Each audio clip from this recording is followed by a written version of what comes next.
La noche en Madrid tenía una electricidad especial, una de esas noches de finales de otoño donde el frío es nítido y las estrellas luchan por verse a través de la contaminación lumínica.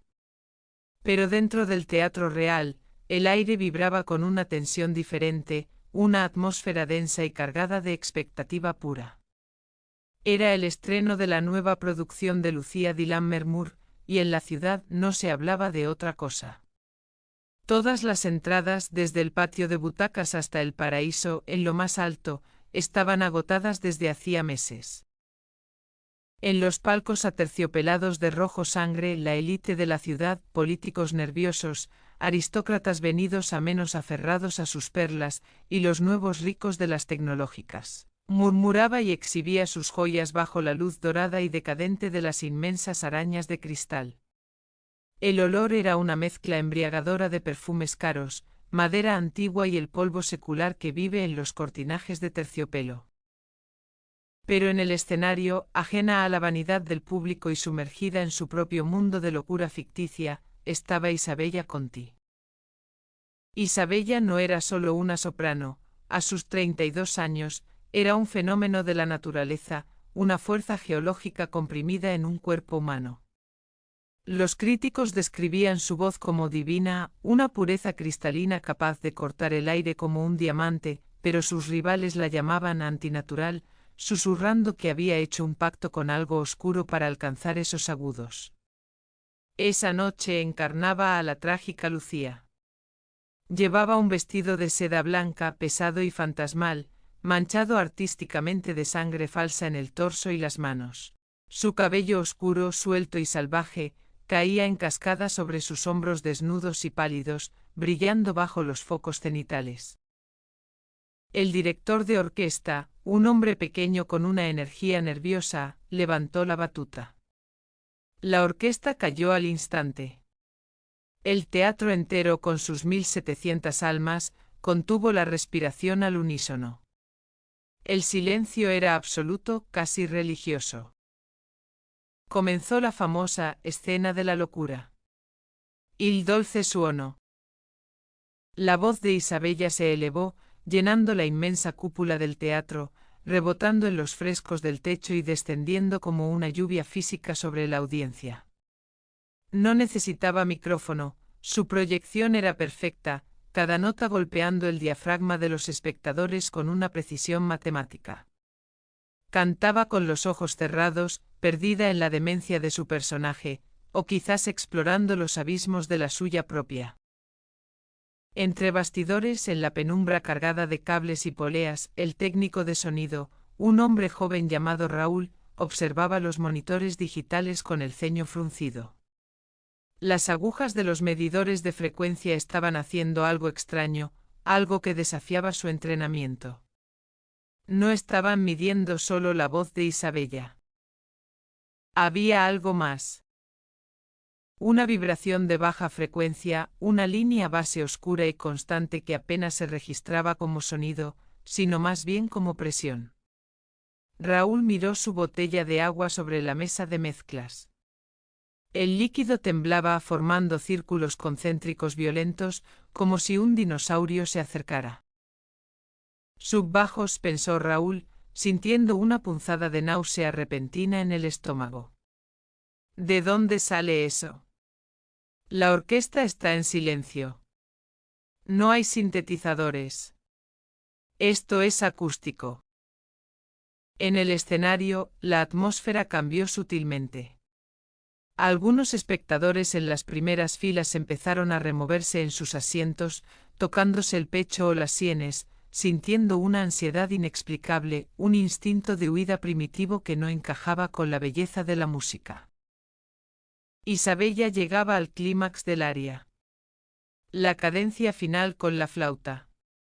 La nota final, un mi bemol sobreagudo, era el Everest de cualquier soprano, el momento donde la voz humana toca el límite de lo posible. Isabella tomó aire, su pecho expandiéndose visiblemente bajo la seda blanca, preparándose para el salto mortal. Lanzó la nota. Fue un sonido de una belleza tan dolorosa, tan aguda y perfecta, que pareció detener el tiempo. La nota se mantuvo clara, potente, flotando en el aire como una esfera de cristal, desafiando la capacidad pulmonar humana. Pero entonces, en el segundo cuatro de la nota sostenida, la perfección se rompió. No fue un gallo. No fue un fallo vocal por agotamiento. Fue un sonido húmedo, orgánico y terrible. Un crack interno que sonó amplificado por la acústica perfecta de la sala. Isabella Conti abrió los ojos de golpe. Su expresión ya no era de actuación, la máscara de la diva cayó, revelando un terror absoluto, primario, animal. Se llevó las manos a los oídos con violencia, como si quisiera arrancárselos. La nota murió en su garganta, reemplazada por un gorgoteo ahogado. Y entonces cayó. No se desmayó con la gracia ensayada de una estrella de ópera. Se desplomó como una marioneta a la que le cortan todos los hilos a la vez. Su cuerpo golpeó las tablas del escenario con un ruido sordo, pesado y final que resonó en el silencio sepulcral del teatro como un disparo. El público tardó 5, tal vez 10 segundos en reaccionar. Aplausos dispersos empezaron a sonar, pensando que era una interpretación magistralmente realista de la muerte de Lucía.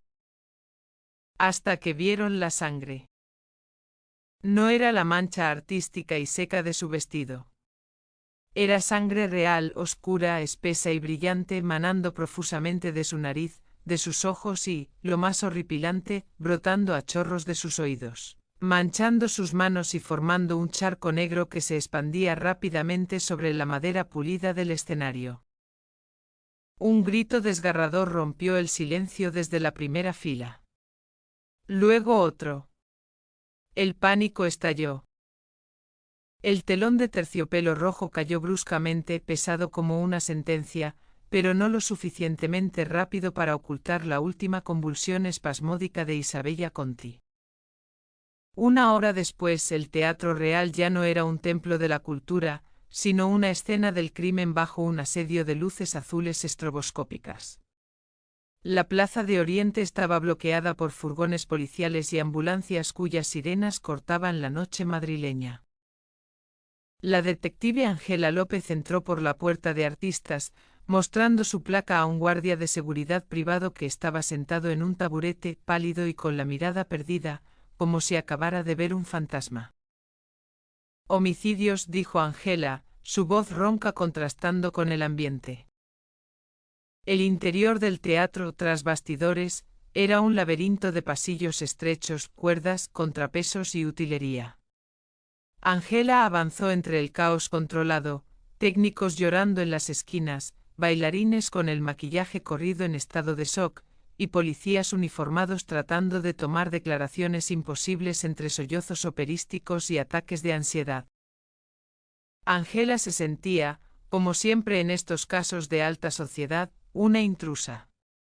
Su mundo era el asfalto sucio de Carabanchel, los bares de mala muerte con serrín en el suelo, el olor a tabaco barato y desesperación. No el terciopelo rojo, el pan de oro y la acústica diseñada por ingenieros.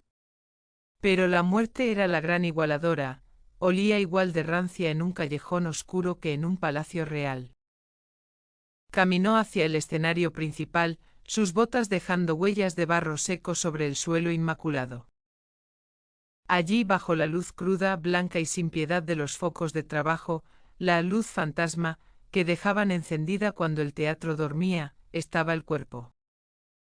Sofía Camacho ya estaba arrodillada junto a él. Llevaba su habitual traje de protección blanco, un tífec integral que crujía suavemente con cada movimiento. Parecía un astronauta explorando un planeta hostil de madera y tela. Buenas noches, Ángela, dijo Sofía sin levantar la vista. Estaba inclinada sobre la cabeza de la víctima, examinando el oído derecho con un otoscopio de luz halógena. O debería decir, buona notte. La ironía dramática de este lugar es asfixiante. Ahórrate el italiano y la crítica teatral, Sofía, gruñó Ángela, parándose al otro lado del cuerpo. Miró el rostro de la soprano. La máscara de sangre seca le daba un aspecto grotesco, casi tribal. ¿Qué tenemos? ¿Aneurisma por el esfuerzo? ¿Drogas? He oído que estas divas se meten de todo para aguantar la presión. Eso es lo que la gerencia del teatro y los de relaciones públicas están rezando para que sea, respondió Sofía, apagando el otoscopio y guardándolo en su maletín metálico con un movimiento seco y preciso. Un ataque al corazón provocado por el estrés, o una sobredosis de cocaína. Una tragedia limpia, explicable, vendible. Sofía se puso de pie, se ajustó las gafas sobre la nariz y miró a Angela directamente a los ojos. Detrás de los cristales, la mirada de la forense no mostraba cansancio, sino una preocupación profunda y fría. Pero no es nada de eso, Angela. Esto no es natural. Entonces, preguntó Angela, cruzándose de brazos. Mira sus tímpanos, dijo Sofía, volviendo a ofrecerle el otoscopio. O mejor dicho, intenta encontrar lo que queda de ellos. Angela se inclinó y miró a través de la lente. No necesitaba ser médico para ver la devastación. El canal auditivo estaba lleno de sangre coagulada y tejido destrozado. No había membrana. Solo una carnicería microscópica. Están reventados, observó Angela, apartándose con una mueca. No solo reventados, corrigió Sofía con precisión quirúrgica. Implosionados.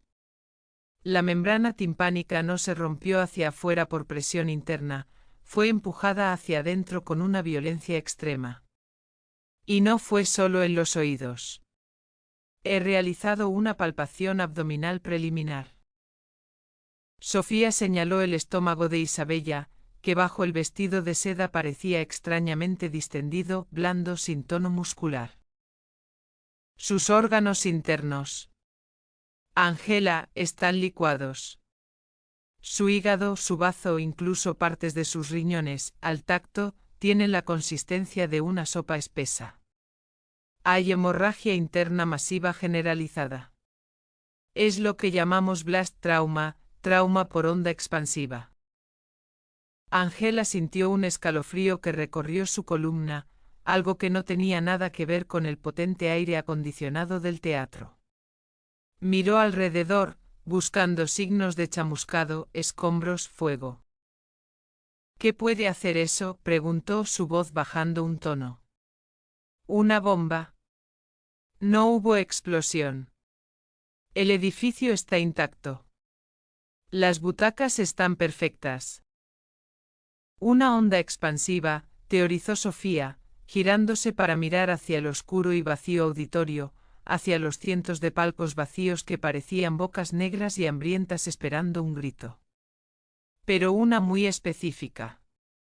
Una onda de sonido. Resonancia acústica de alta intensidad. ¿Me estás diciendo que cantó tan fuerte que se mató a sí misma?, preguntó Angela, incrédula. ¿Como el mito de romper la copa de cristal? No, dijo Sofía, negando con la cabeza lentamente. La voz humana, ni siquiera la de Isabella Conti en su mejor día, no tiene esa potencia en decibelios ni la frecuencia necesaria. Alguien más generó esa onda. Alguien convirtió este teatro, que está diseñado para amplificar el sonido, en un microondas gigante. Y usó a Isabella como el plato principal. Angela miró el escenario. Vio una pequeña marca en el suelo de madera, una cruz hecha con cinta adhesiva blanca fosforescente. La marca de posición. El lugar exacto donde la soprano debía pararse para el aria final. Un punto focal, murmuró Angela, su instinto policial despertando y conectando los puntos. Como cuando quemas hormigas con una lupa usando el sol. Si alguien dirigió múltiples ondas de sonido desde diferentes puntos del teatro para que convergieran en un solo lugar. El punto exacto donde estaba parada Isabella, terminó Sofía, asintiendo con gravedad. Sí. Es teóricamente posible. Se llama interferencia constructiva. Si cruzas dos o más ondas de sonido infrasónico en el ángulo y fase perfectos, su energía se suma exponencialmente en el punto de intersección. Creas una zona caliente acústica. Fuera de ese punto a medio metro de distancia, solo sentirías una vibración molesta. Dentro del punto, la presión sonora es mortal. Hierve tus células. Eso requiere un cálculo matemático perfecto, dijo Angela, mirando hacia las cabinas técnicas situadas al fondo del auditorio, arriba del todo. Y acceso total al equipo de sonido del teatro. Y un conocimiento profundo de la acústica y la arquitectura de este edificio específico, añadió Sofía. Este no es un crimen pasional, Angela. No es un amante celoso con un cuchillo. Esto es ingeniería. Es un asesinato diseñado con la precisión de una sinfonía. El asesino convirtió el aire mismo en un arma. Angela se giró hacia el patio de butacas vacío. Se imaginó al asesino. No lo vio entre el público. Lo imaginó arriba, escondido en las sombras de las pasarelas técnicas, ajustando los niveles, esperando el momento exacto, la nota exacta, para disparar su bala invisible. Quiero la lista de todo el personal técnico, ordenó Angela a un oficial cercano, su voz resonando con autoridad. Quiero saber quién diseñó la acústica de la última reforma del teatro. Y que nadie, absolutamente nadie, toque la mesa de mezclas de sonido. Sofía, ¿puedes confirmar lo de la licuefacción en la autopsia? Necesitaré hacerla con extremo cuidado, dijo Sofía, volviendo a mirar el cuerpo de Isabella con una mezcla de tristeza y profundo respeto profesional. Si mis sospechas son ciertas, al abrirla, no encontraremos anatomía humana reconocible. Encontraremos caos biológico. En ese momento un sonido resonó en el vasto teatro vacío. Clang. Dong. Era el eco lejano, metálico y pesado, de una puerta de hierro cerrándose violentamente en algún lugar de las alturas, en la zona de las galerías técnicas, a 30 metros sobre el escenario. Angela desenfundó su arma al instante, el movimiento fluido y rápido, apuntando hacia la oscuridad insondable del techo, hacia el telar, donde colgaban los decorados como cadáveres suspendidos. Arriba, gritó a los uniformados, su voz rompiendo la acústica perfecta. Alguien sigue en el edificio. Bloquead las salidas de emergencia. Angela corrió hacia la escalera de caracol de servicio que llevaba a los puentes de iluminación, sus pasos resonando en el metal. Dejó a Sofía sola en el centro del escenario, custodiando el cadáver de la mujer que había muerto por su propia música. Mientras subía los escalones de dos en dos, con el corazón martilleando en el pecho, Angela no podía quitarse de la cabeza la imagen de los oídos sangrantes. El silencio, pensó, nunca había sido tan aterrador. Y quienquiera que hubiera hecho esto, acababa de demostrar que podía matar sin tocar, sin ser visto, usando la belleza como cebo. El asesino del sonido todavía estaba allí, en la oscuridad. Y Angela iba directa hacia su dominio. Angela López odiaba las alturas. Era una debilidad que raramente admitía, pero mientras subía por la estrecha escalera de caracol de servicio hacia las entrañas superiores del Teatro Real, sus manos sudaban sobre el metal frío de la barandilla. El telar, como llamaban los técnicos a la zona superior donde se colgaban los decorados y los focos, era un mundo de sombras industriales, muy lejos del terciopelo y el oro del patio de butacas. Estaba a 30 metros sobre el suelo. Abajo el escenario donde yacía el cuerpo de Isabella Conti parecía una pequeña caja de luz rodeada de oscuridad. Angela llegó a la pasarela técnica. Era una rejilla metálica a través de la cual podía ver el abismo bajo sus pies. El aire allí arriba era caliente, cargado del olor a polvo quemado por los focos y grasa de motor. «Sal», gritó Angela, su voz resonando extrañamente en la inmensidad de la caja escénica. «Sé que estás aquí. No hay salida». El silencio le respondió. Pero no era un silencio vacío. Era un silencio que respiraba. Angela avanzó lentamente con el arma enfundada pero la mano sobre la culata, barriendo con su linterna táctica el bosque de cuerdas, contrapesos y poleas que formaban la maquinaria del teatro. Cada sombra parecía moverse. Cada crujido de la estructura sonaba como un paso. De repente lo sintió. No fue un sonido. Fue una presión. Empezó en su estómago una sensación de náusea repentina y violenta. Luego subió a su pecho una opresión que le dificultaba respirar, como si el aire se hubiera vuelto denso. Su visión periférica comenzó a vibrar, volviéndose borrosa y gris. Miedo, pensó Angela, sintiendo como el pánico irracional inundaba su cerebro. ¿Por qué tengo tanto miedo? Sus manos empezaron a temblar incontrolablemente. Tuvo el impulso absurdo de tirarse al suelo, de hacerse un ovillo, de huir. Infrasonido, susurró, recordando las palabras de Sofía. El asesino no se había ido. Estaba jugando con ella. Estaba usando el sistema de sonido, o quizás un generador portátil, para bombardear la pasarela con frecuencias bajas, las frecuencias del miedo. 18 hercios.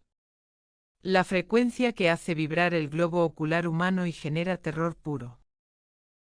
Angela se mordió el labio hasta hacerse sangre, usando el dolor físico para anclar su mente. No es real, se dijo a sí misma, forzando a sus piernas a dar un paso. Es solo ruido. Ruido fantasma. Un movimiento a su derecha. Entre las filas de focos colgados, una sombra se deslizó con la agilidad de una araña.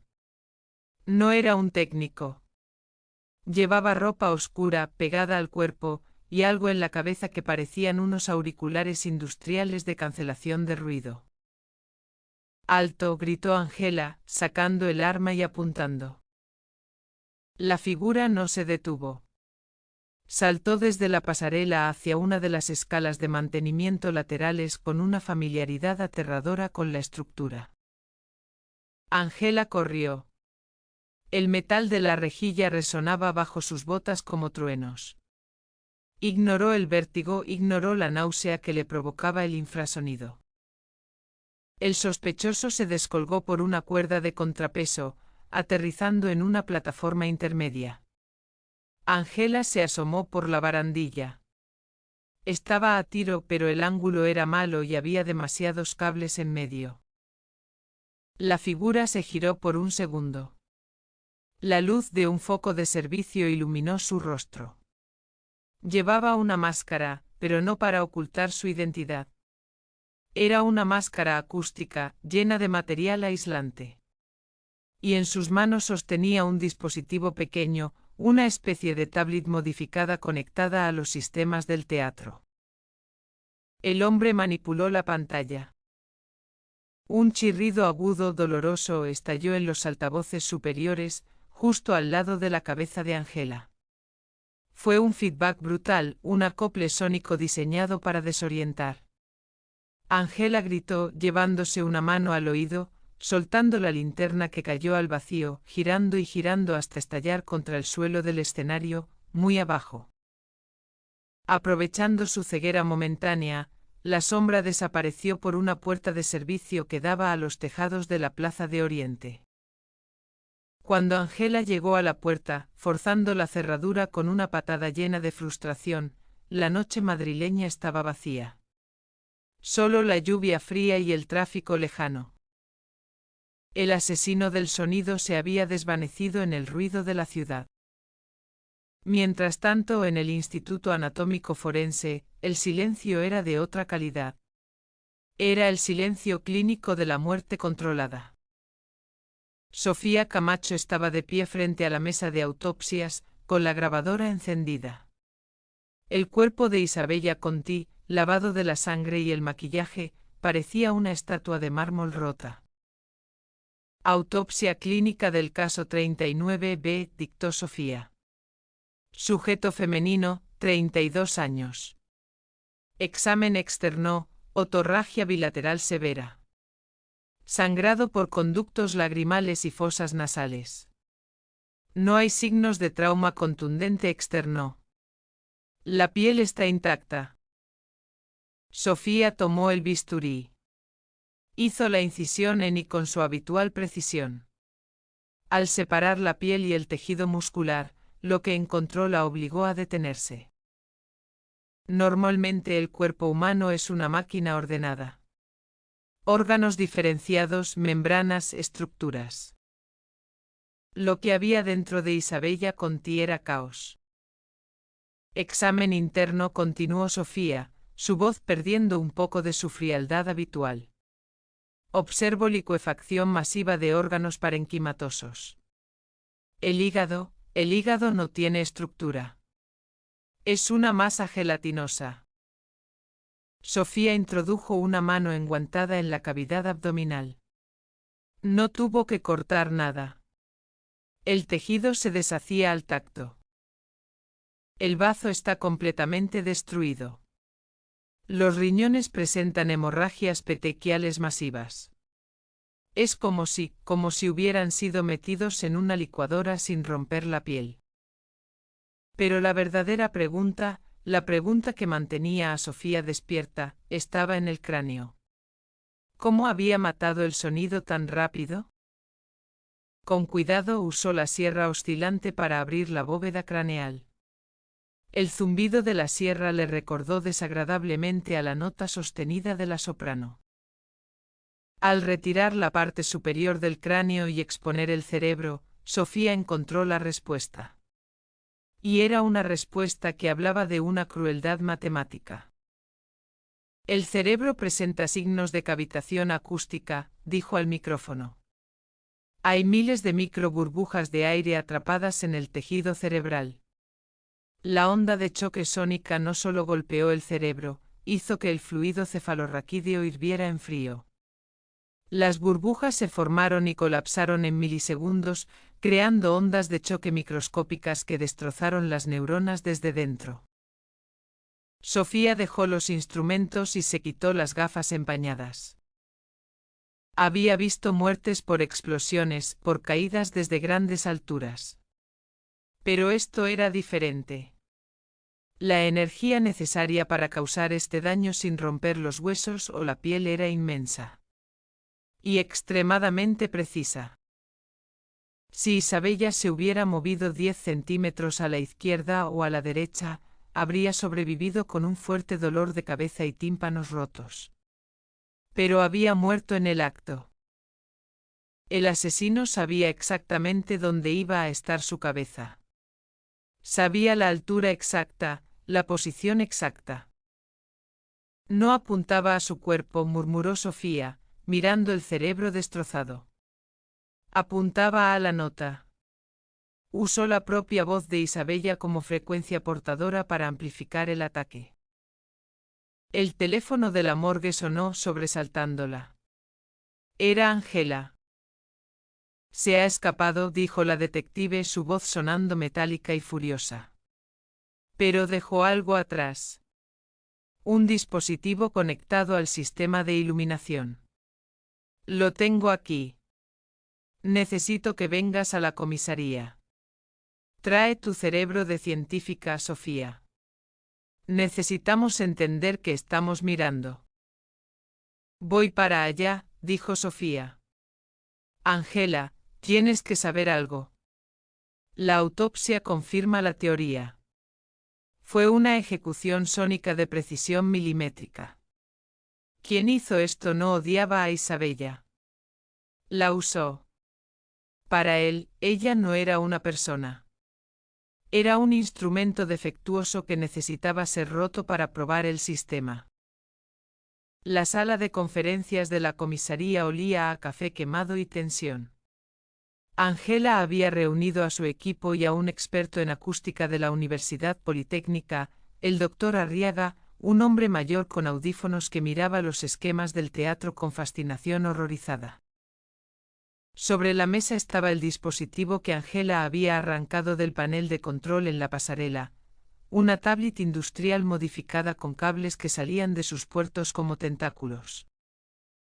Esto no es equipo estándar, dijo el doctor Arriaga, ajustándose las gafas. Es un sintetizador de onda sinusoidal personalizado. Y miren el código que se estaba ejecutando.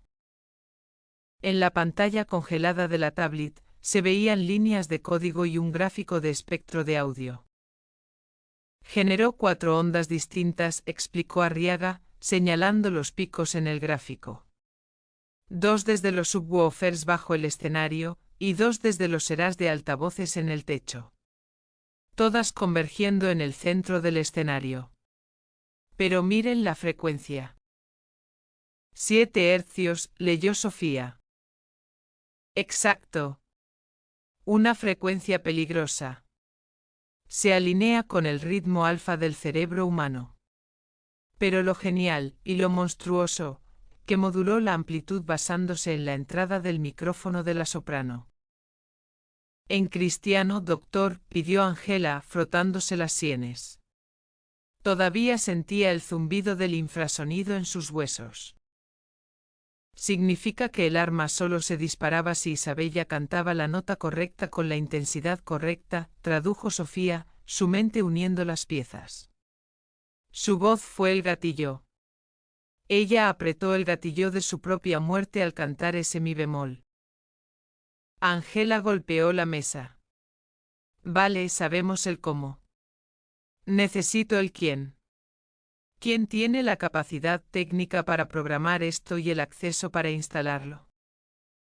Revisé los registros de acceso del teatro, dijo Martínez, entrando con una carpeta. La mayoría son técnicos habituales.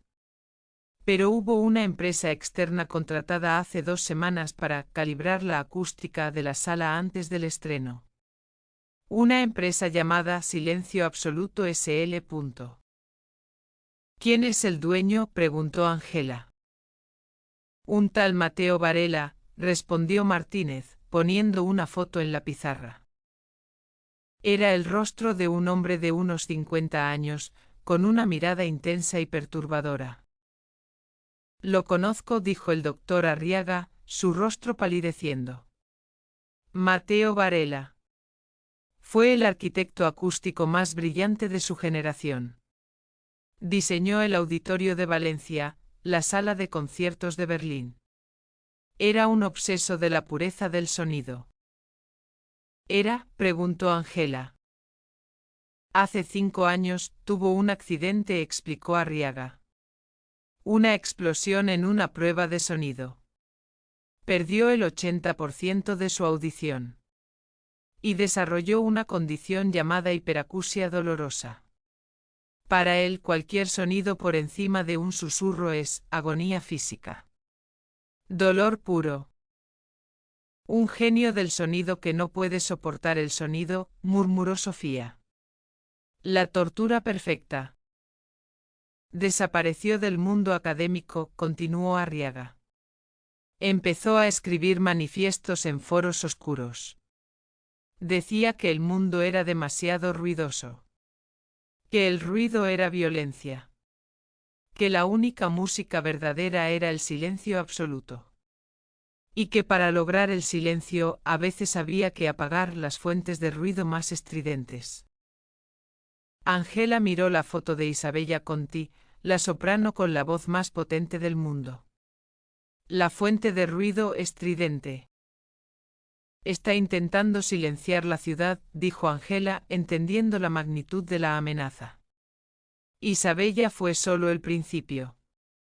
Una declaración de intenciones. Detective, interrumpió Martínez, mirando su ordenador con alarma. Acabo de rastrear la IP desde la que se programó el dispositivo. No viene de una casa. Viene de una conexión pública. ¿Dónde?, preguntó Angela, poniéndose la chaqueta. En la Plaza de Colón. Pero eso no es lo peor. He encontrado una lista de proyectos en los archivos de la tablet. Isabella era el proyecto Aria. Hay otro archivo programado para activarse esta noche. En 2 horas. ¿Cómo se llama el archivo?, preguntó Sofía. Proyecto Mascleta, leyó Martínez. Angela y Sofía intercambiaron una mirada de terror. Mascleta, susurró Angela. Ruido. Explosiones. Multitudes. Hoy es la fiesta de la Almudena, dijo Sofía. Hay un espectáculo de fuegos artificiales programado en la Plaza de Cibeles. Miles de personas. Familias. Niños. Si usa los altavoces del sistema de megafonía pública, comenzó el doctor Arriaga, temblando. Y sincroniza el infrasonido con las explosiones de los fuegos artificiales para ocultarlo, completó Sofía. No matará a una persona, sentenció Angela, cargando su arma. Provocará una hemorragia cerebral masiva a miles. Va a convertir la plaza en una fosa común. Angela miró su reloj. Tenemos 90 minutos para encontrar a un hombre sordo que quiere matar al mundo con silencio, antes de que empiece la música. La Plaza de Cibeles era un océano de cabezas, banderas y luces de neón. Eran las 9 de la noche y Madrid celebraba la fiesta de la Almudena con la energía caótica que solo esta ciudad podía generar. Miles de familias, turistas y grupos de jóvenes se apretujaban frente al Palacio de Comunicaciones, esperando el espectáculo pirotécnico. El aire olía a churros, pólvora y sudor colectivo. Para la multitud, el ruido era alegría. Música a todo volumen desde los altavoces municipales, risas, sirenas de juguete. Para Angela López, que observaba la escena desde el perímetro acordonado discretamente por la policía, ese ruido era el camuflaje perfecto para un asesinato en masa. No podemos evacuar, le dijo el comisario jefe, un hombre con cara de bulldog que sudaba profusamente. Si cortamos la música y anunciamos una amenaza, habrá una estampida.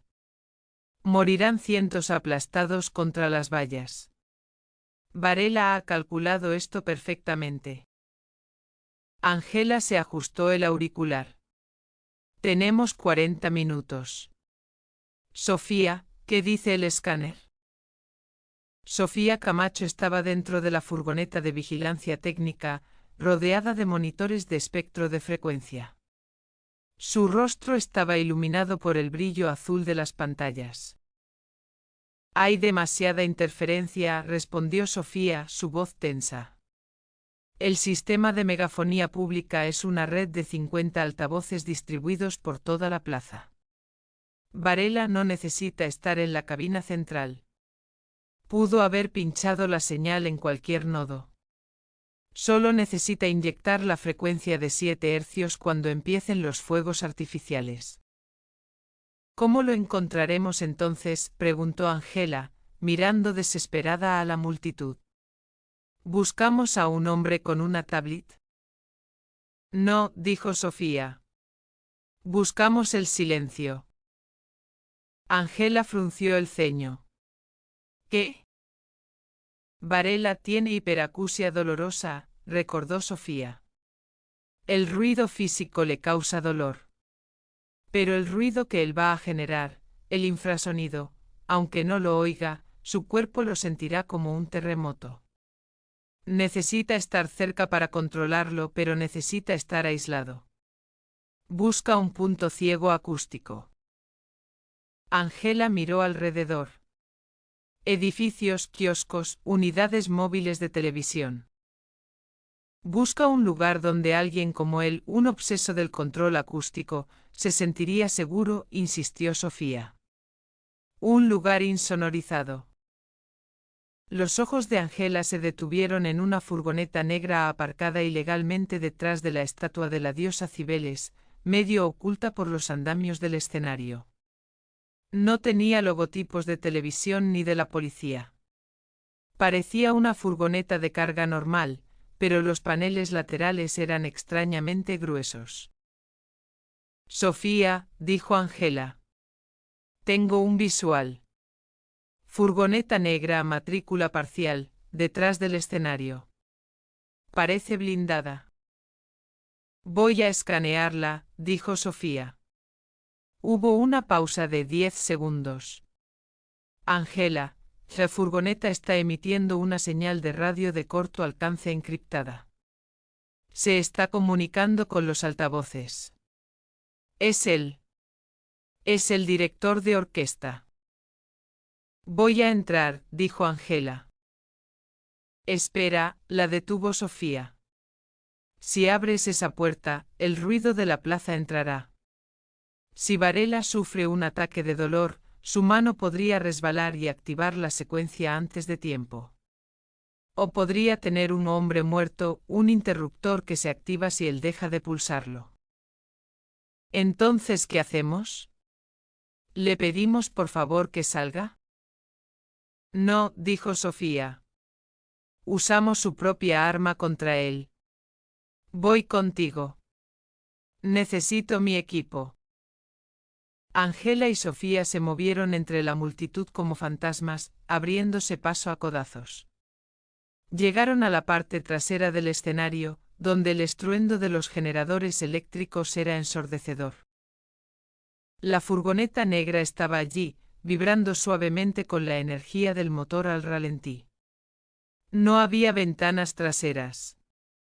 La cabina del conductor estaba vacía.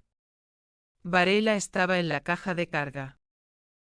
Sofía sacó de su maletín un dispositivo extraño, parecía un altavoz direccional, como una pistola de radar grande con una parábola de plástico.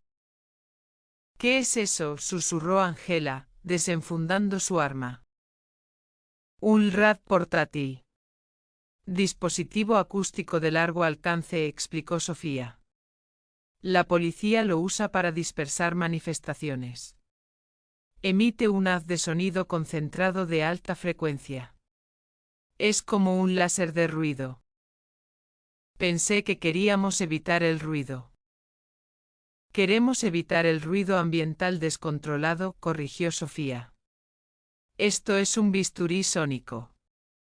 Si lo apunto a las paredes de la furgoneta, la frecuencia es tan alta que penetrará el aislamiento estándar. Para nosotros será un pitido molesto.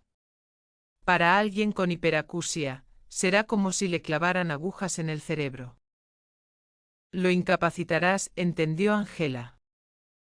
Exacto. Tú abres la puerta, yo disparo el sonido.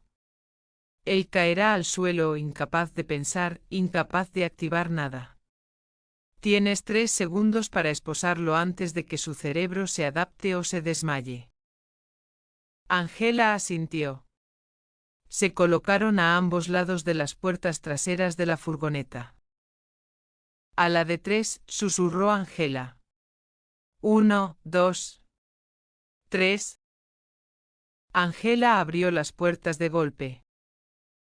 El interior de la furgoneta estaba forrado de espuma acústica gris, como un ataúd acolchado. En el centro, sentado frente a una pared de monitores y consolas de mezcla, estaba Mateo Varela. Llevaba unos auriculares profesionales enormes que cubrían sus orejas por completo. Sus ojos, inyectados en sangre y abiertos como platos, se giraron hacia la luz repentina. Su mano estaba sobre una palanca roja grande. La palanca de activación. Sofía no dudó. Apretó el gatillo del RAD. Un chillido agudo, invisible pero palpable, cruzó el aire. Varela gritó. Fue un sonido gutural, animal. Se llevó las manos a la cabeza, intentando protegerse de un dolor que venía de dentro de su propio cráneo. Cayó de la silla, retorciéndose en el suelo de la furgoneta. Ahora, gritó Sofía. Angela saltó dentro. Placó a Varela contra el suelo, inmovilizando sus manos. El hombre tenía una fuerza sorprendente, la fuerza de la locura y la adrenalina pura. Pataleó y mordió, sus ojos llenos de lágrimas de dolor. Apágalo, gritó Angela a Sofía, luchando por ponerle las esposas al arquitecto. Apaga la señal. Sofía se abalanzó sobre la consola. Había docenas de interruptores, luces parpadeantes y líneas de código corriendo en las pantallas. Está protegido por contraseña, dijo Sofía, tecleando frenéticamente. Es un sistema de hombre muerto. Detectó que Varela soltó la palanca.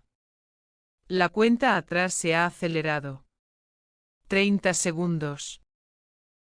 Corta los cables, gritó Angela, mientras Varela le daba un cabezazo en la nariz que la hizo ver estrellas. No puedo. Es inalámbrico. Si corto la energía, la señal de todo despejado se interrumpe y los receptores en los altavoces se activarán por defecto. Es una trampa de seguridad. Varela se rió desde el suelo, con la cara aplastada contra la moqueta y sangre manando de su nariz rota por el golpe de Angela. El silencio es inevitable, escupió. Ya no podéis pararlo. La sinfonía ha empezado.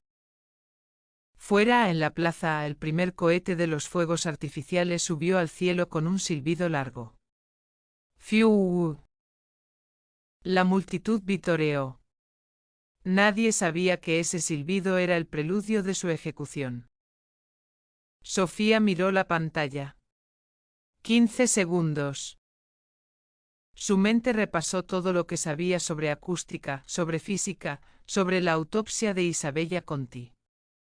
Interferencia constructiva. Suma de ondas. Si no puedo apagarlo, murmuró Sofía, sus ojos iluminándose con una idea desesperada. Tengo que romper la armonía. ¿Qué? Gritó Angela. El arma funciona por precisión, explicó Sofía, girando los diales de la mesa de mezclas al máximo, no para bajar el volumen, sino para subirlo.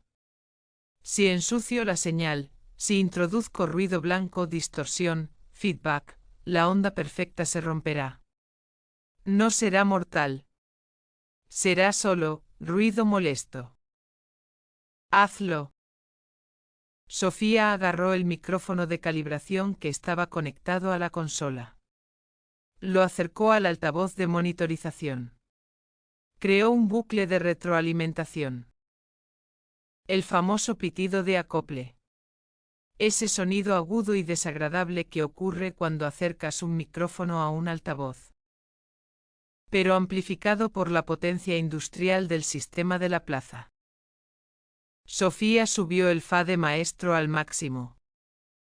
En la plaza de Cibeles, justo cuando el primer fuego artificial estallaba en una flor dorada, los altavoces no emitieron la onda infrasónica mortal de 7 hercios. Emitieron un chirrido.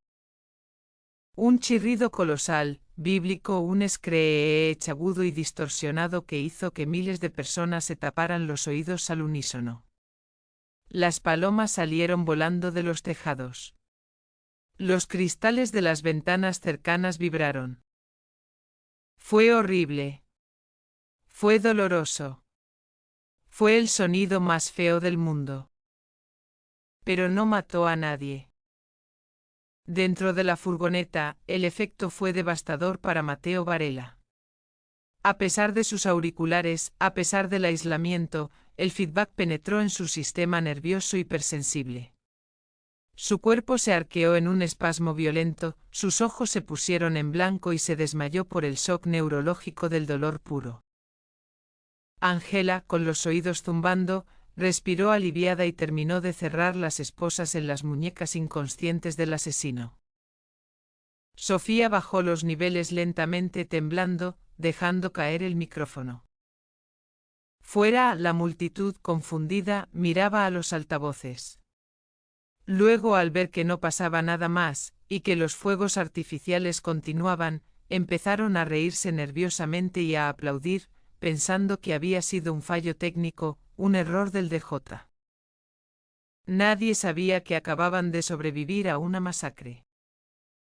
2 días después, el silencio había vuelto al Teatro Real, pero esta vez era un silencio de luto, no de muerte. Angela y Sofía estaban sentadas en el patio de butacas vacío, mirando el escenario donde habían limpiado la sangre de Isabella Conti. Matteo Varela estaba en una celda acolchada e insonorizada en el ala psiquiátrica de la prisión de Soto del Real. Había perdido completamente la audición debido al trauma acústico final. Ahora vivía en el silencio absoluto que tanto había deseado, atrapado solo con sus propios pensamientos. Una justicia poética y cruel. Dicen que van a dedicar la temporada a Isabella, dijo Sofía, su voz resonando suavemente en la acústica perfecta de la sala. Van a instalar sensores de frecuencia en todos los teatros de Europa. Nunca más volverá a pasar. Angela miró las figuras doradas en el techo.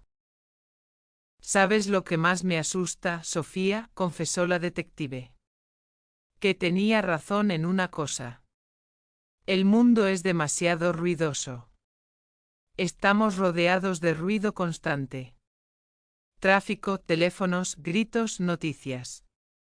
A veces entiendo por qué alguien querría apagarlo todo.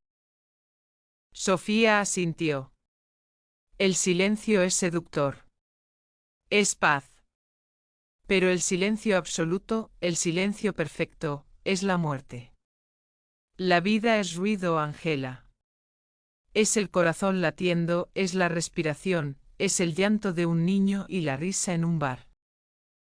Angela pensó en su casa.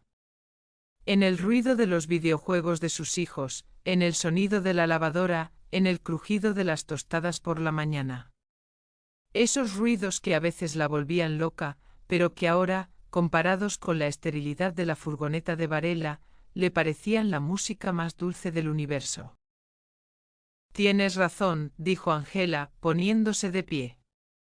Vámonos. Quiero escuchar el tráfico de la Gran Vía. Quiero escuchar el ruido de Madrid. Sofía sonrió. Te invito a un sitio ruidoso. Conozco un bar de tapas donde los camareros gritan las órdenes y tiran los platos. Suena a música celestial, respondió Angela. Salieron del teatro dejando atrás los fantasmas y las sombras. Al abrir las puertas pesadas hacia la Plaza de Oriente, el rugido de la ciudad las golpeó, coches, turistas, músicos callejeros, vida. No era una sinfonía perfecta. Estaba desafinada, era caótica y a veces molesta. Pero estaba viva. Y por esta noche eso era suficiente.